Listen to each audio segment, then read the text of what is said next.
Hi, everybody. Thanks for joining us on Winsight Live. I'm John Springer of Winsight Grocery Business in New York. I'm with my grocery compañeros, Kat Martin in Chicago, Jen Straley in Denver, Pat Kobe of our restaurant business brand in Chicago, and also in Chicago, Brett Dvorsky of CSP. As always, with us, the supermarket guru, Phil Lempert in Santa Monica. Phil, just a quick thing to begin. Couple stories that we're publishing soon or have published this morning at Winsight Grocery. BJ's Wholesale Club has replaced its chief digital officer, bringing in Monica Schwartz, formerly of Home Depot. She replaces Rafad Massoud, who had left a couple of months ago for Bed Bath & Beyond. Also new on the executive front, Schnucks Markets has named Brian Cuba its new chief merchant. He replaces Steve Mayer. The Fairway Markets in New York has announced that it has completed the deal to sell two of its stores to Food Bazaar, Bogopah Service Corporation, which is a very interesting chain, although there's some reports in the court documents that Key Food has a competing bid still, and so we're waiting on the court to approve of that. Finally, there is word coming out of a wildcat strike at a UNFI distribution center in Fort Wayne. Over to you, Phil. Sure. So John, what's interesting to me is also the article that you wrote and posted about the UFCW pension agreement, if you would, with some major retailers. What's up with that? Yeah, the top three U.S. Publicly traded union food operators, that being Albertsons companies, Kroger and Al Deli's Stop and Shop, who were participating in a multi-employer pension plan with the UFCW, which was known as the National Plan. The grocers and the union have agreed together to buy out the underfunded portion of that and replace it with two separate annuity-type funds. Without getting in too deep into the details, this is good news for the grocers because this introduces a new level of cost certainty that they didn't have with the employer plan, whose obligations would be increasing over the next few years. It also kind of illustrates the cost disparities between the union grocers and some of their non-union competitors, and this will help to, in the grocers might hopefully, eliminate a little bit of that disparity. This gives them more cost certainty that allows them to invest more confidently in things like technology and pricing that they have to do. So just a couple of weeks ago, we were wondering what grocers were going to do with all this extra money that they got in the increase in sales. I guess they figured it out. It wasn't going to go back into the stores or remodels. It was going to, fund their pensions. That's part of it, for sure. Yeah, that's part of it. And Kroger made a point, saying, look, this is a good, an investment that's going to give us a good return. And it was their message to investors, and the stocks for all three companies seem to have survived. The analysts seem to approve. So, good news all around, I guess, on that front. So, Pat, give us an update of what's going on. Again, a few weeks ago, we were talking about more and more restaurants, having to reduce the amount of space they have. And a lot of restaurants now selling toilet paper and flour and all kinds of things. But it's gotten a lot more sophisticated than when Cisco first set up their operation to help restaurants. What's going on with that?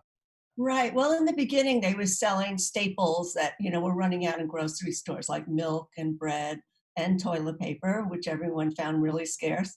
But now they've really expanded their offerings and, doing specialty items that people can't get in the supermarket, like chef-created condiments and baked goods from the pastry chef and things like that. And they're actually expanding into e-commerce. So in the beginning, consumers had to go into the restaurant, and there might have been a designated area with a cold case and shelves where they could pick up groceries. But now they can order them online and have them delivered the same day or the next day. And actually, it's not happening just with independent restaurants. Saj Mediterranean, which is a fast casual chain, just started an e-commerce site this week where they're offering some of their special items like hummus and falafel, and also mixes that consumers can use at home to make these if they want to create them themselves, and meal kits, which have become really popular, but now you could buy them online and have them delivered. So I guess my question is, certainly this would be great for restaurants. Do you think that this is going to work? Do you think that consumers are going to, view, and I guess we called this early on, restaurants. Are people going to gravitate towards this, or is this just a fad and a short-term solution for these restaurants? Well, it is definitely a solution because it is another revenue stream and they really can't fill their seats now. So they need another way of bringing in revenue.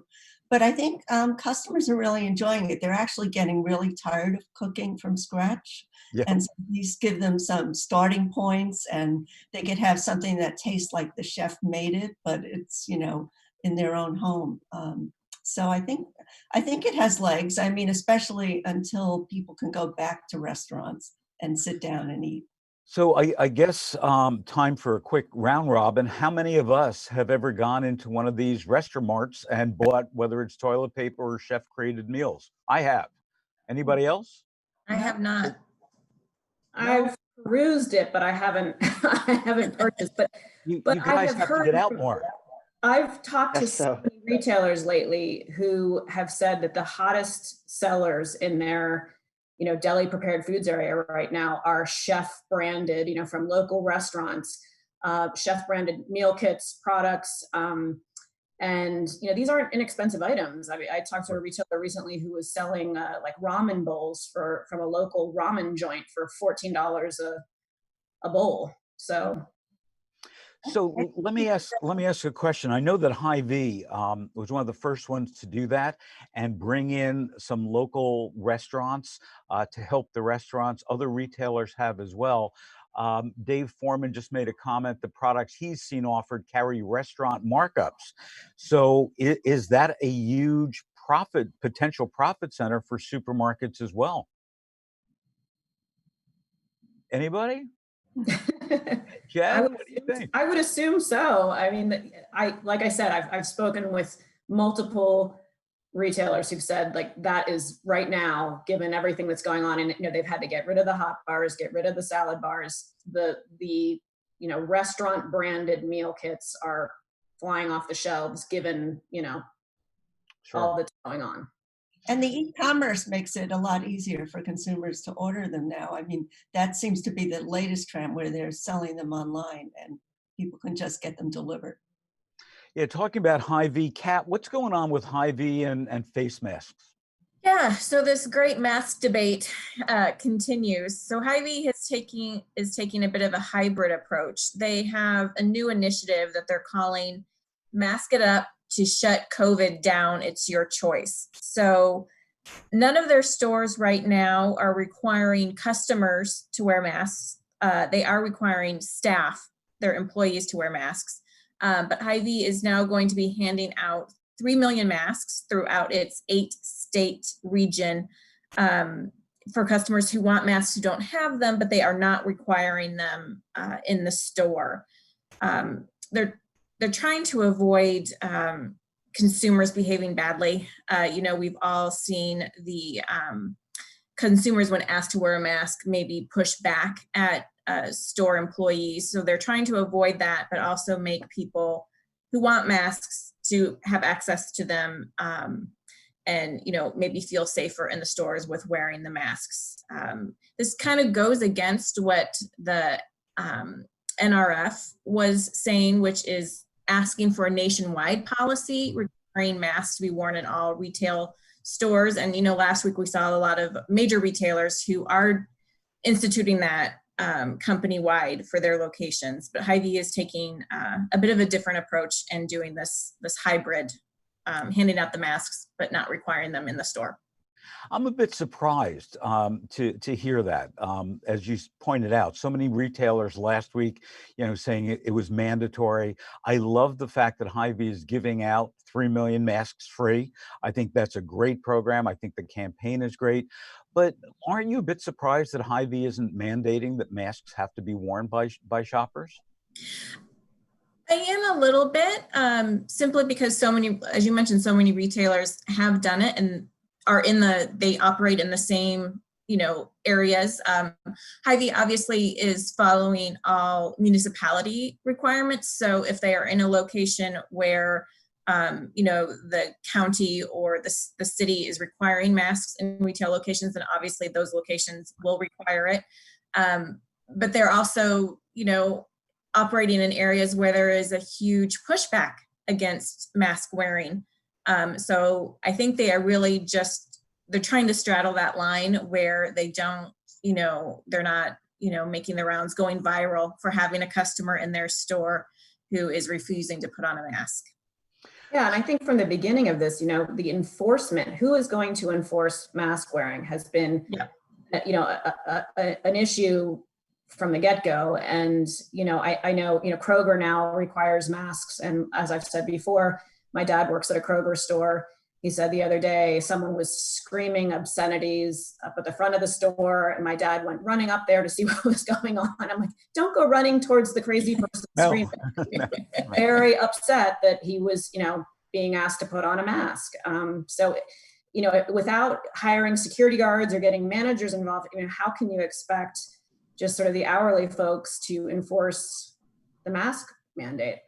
Yeah, because it is, who is going to enforce it? Is the store manager going to stand at the door and, and ask everyone to put in a mask? But, chances are it is just one of those hourly workers, the guy who brings in the carts or whatever is, being the one asked to stand there and kind of enforce that. And that does put employees in a bad position.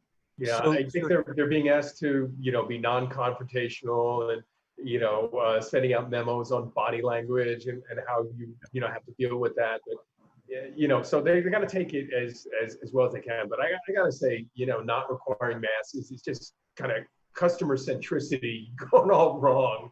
I know you want to, retailers are very sensitive to where their customers want to be. And I think that's got to be an element of it too. So crazy times.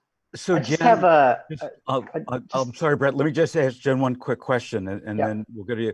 So what was it like for your father, as he ran to the front of the store to meet President Trump?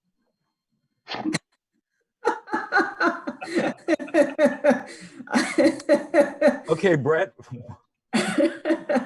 No, I mean, it baffles me that, we've seen, especially over the last month, few weeks, situations like Jen was just talking about where people are going into stores, the folks at the store are asking them to put on masks and they just lose it. They go nuts. And you see these videos of people screaming and in some cases, shoving store employees and causing a riot. If you're the customer, just leave. If you don't want to wear a mask, why don't you just get out of there?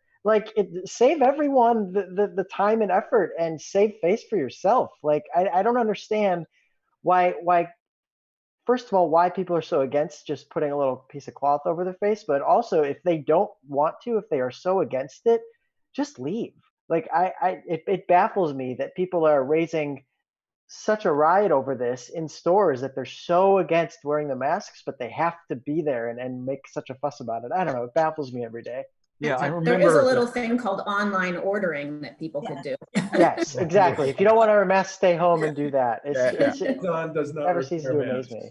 Yeah, I remember a few months ago, there was that video. I think it was in a ShopRite, but correct me if I'm wrong, where somebody came in without a mask, and there was actually a woman in one of the motorized carts, that was chasing this person out of the store who wouldn't wear a mask. And it's hysterical. Well, if it wasn't deadly, this would be funny. And it's crazy. Yeah, I know. Yeah, you're right. So Jen, talking about retailers and changing back, what Hy-Vee is doing and so on, Wegmans has made a change. Not politically, but they've made a change with their store openings. What's that all about? Yeah, so in May we reported that Wegmans was, its newest store openings. They had 3 stores, one in Harrison, New York, one in Tysons Corner, Virginia, and one in West Cary, North Carolina, that were going to be opening this year, but they decided not to announce the exact opening date, rather a time frame for the store openings. Because, in the example of their last store opening in North Carolina, which was in Raleigh, that drew 3,000 people who stood outside and waited in line to be the first to get in. And not necessarily safe distancing. Right. Well, yeah, this was, before the pandemic, but nothing draws a crowd like a Wegmans store opening. So to avoid that, they were just not going to be specific about it, but they've had a change of heart, and they just recently announced that their West Cary, North Carolina store will open on July 29th. And I connected with Wegmans this morning, and they said that they realized that there's so many people involved, vendors and everything with a store opening, that there was no way that they could keep this under wraps. And they've also, they've got a lot of pressure from people in West Cary, North Carolina, who are super excited for this store opening. So they were kind of bombarded by them. And they've implemented all of these safety measures and some cool things, like they've got this live camera, so that you can a live line camera, so you can check in at the store and see how many people are in line and if it's a good time to go shop. And then they've got a Wegmans scan app, so you can just scan all your groceries and bag them, and as you shop. So they've got 12 self-checkout lines. So they do have some a lot of souped up social distancing and safety protocols in place. So I think they feel comfortable opening on the 29th. So I've been to a lot of store openings, including Wegmans pre-opening, but I've actually never been to a store opening, on that day when they're doing it. Have any of you guys been to a Wegmans store opening? I was at the Brooklyn opening last fall, and my only remark about that was 7 in the morning, I think it happened. It was still dark out, and it couldn't have been raining any harder. But the line still went all the way down Kent Avenue. Yeah. So that's the kind of expectation that you should have at these places. Wegmans stores take 3 years to develop, or more in some cases. There's all kinds of hype to it, and there's just no stopping people, Wegmaniacs, traveling from out of state to go to the stores and check out every one. So that's part of it too. So Brett, and shame on me because I don't know the answer to this. Do C-stores have store openings? They absolutely have store openings, yeah. And they're pretty popular events too. We actually at CSP, in the pre-pandemic times, have sent editors and other folks to major openings that are within a reasonable distance that we can get to. I know Thornton's, which is a C-store chain, they have a lot of locations in Illinois. We've had editors go to their recent openings, I believe even earlier this year. So yeah, C-store openings are definitely a big thing. So how do they differ from supermarket openings? Because supermarket openings, Tony the Tiger's there, and free samples and all this stuff. Describe to us what a C-store opening looks like? So I hate to say this, but I've actually never been to one of the openings myself, and I've never been to a supermarket opening either. So I'm not the best person to say, but I know just by covering this news-wise, even though not being there, I know that it's kind of up a similar alley. There's food samples. There's lots of people. It's almost a very celebratory gathering. And it's an overall kind of happy-go-lucky ambiance at these openings. So Brett, before we get to your story, I just want to add something that Dave put in our Facebook feed. Austin Travis County, which I'm assuming is in Texas, county masks are mandated, fines to $500 for not wearing them, and frontline workers still getting harassed and bullied, even though you could be fined $500. So, Brett, Pennsylvania is going to give $10 million away. What's that story? Yeah, so very cool news out of the state of Pennsylvania. They launched a new program that's going to provide $10 million in grants to food retailers hit by the coronavirus. And this goes for convenience stores, supermarkets, co-ops, farmers markets, bodegas, you name it. And it's called the Pennsylvania Fresh Food Financing Initiative. So what it essentially is, it's a one-time grant to food retailers in Pennsylvania to increase healthy, affordable food to these people, and especially for those hit by the pandemic. And it's so the 10 million is the total amount given, and it's dispersed in different ways. So large or regional supermarkets can receive up to $1 million per operator, of course, and then other full service supermarkets can receive up to 500,000, And then neighborhood C-stores, markets, and other food enterprises can receive up to 100,000 per operator. So very cool. And something that I think is really fantastic about this is that the program is actually prioritizing minority-owned businesses and retailers located in low-income communities, which is very cool. So each retailer has to meet a variety of different qualifications and reasons that are able to accept these grants, that they've taken on some initiatives during the pandemic. So if they've had to operate at higher operating costs, if they've had to make infrastructure improvements to their facilities, if they've had to purchase new equipment to increase their quality of fresh food, if they've had to bring on new technologies, a lot of different factors here. But it's a very cool initiative by the state of Pennsylvania for sure. So, Pat, do you think that initiative like this that Pennsylvania is doing is going to go national? Well, I know in Miami, they're giving restaurateurs $25,000 each. I don't know if it's the city government or the state, but they're helping them with those kind of grants. And there's also a bill in Congress now, $120 billion relief package for restaurateurs, especially on the independent side, because when the PPP loans went out, a lot of chains got the money, which Right. is really, a lot of protest against that. So now they're really trying to save some of the mom and pops and the independent restaurants. Supposedly it has a lot of support in Congress, so hopefully it will pass. Early on, and our National Restaurant Association, predicted that it could go as high as 40% of all restaurants are going to go out of business. Did they update that number yet? No, but more are going out of business every day. So I think, you hear numbers ranging from 20% to 75%. Wow. So there's, it depends on who's doing the predicting, but Yeah. hopefully it won't be the high end. So Jen, give us some good news. So to address this ongoing national coin shortage, Southeastern Grocers is doing a cool thing. They've created this positive change roundup. So they're inviting everyone to donate, round up to the nearest dollar, donate that change to a variety of different beneficiaries in the next month or two, including Feeding America, food banks, the Red Cross, the American Heart Association. So a cool way to address not having loose change and giving back. Very cool. Very cool. So with that, Winsight Live is over for today. We'll be back on Tuesday at 12:30 p.m. Eastern Time, 9:30 a.m. Pacific Time, Central Time, somewhere in between that. And make sure you check out our archives of previous episodes on Winsight Grocery Business, on Restaurant, on CSP, on Supermarket Guru, on all of our Facebook pages, as well as on the website. Have a great weekend. Be safe, wear a mask, and don't do what Jen's dad did to run up to the front end.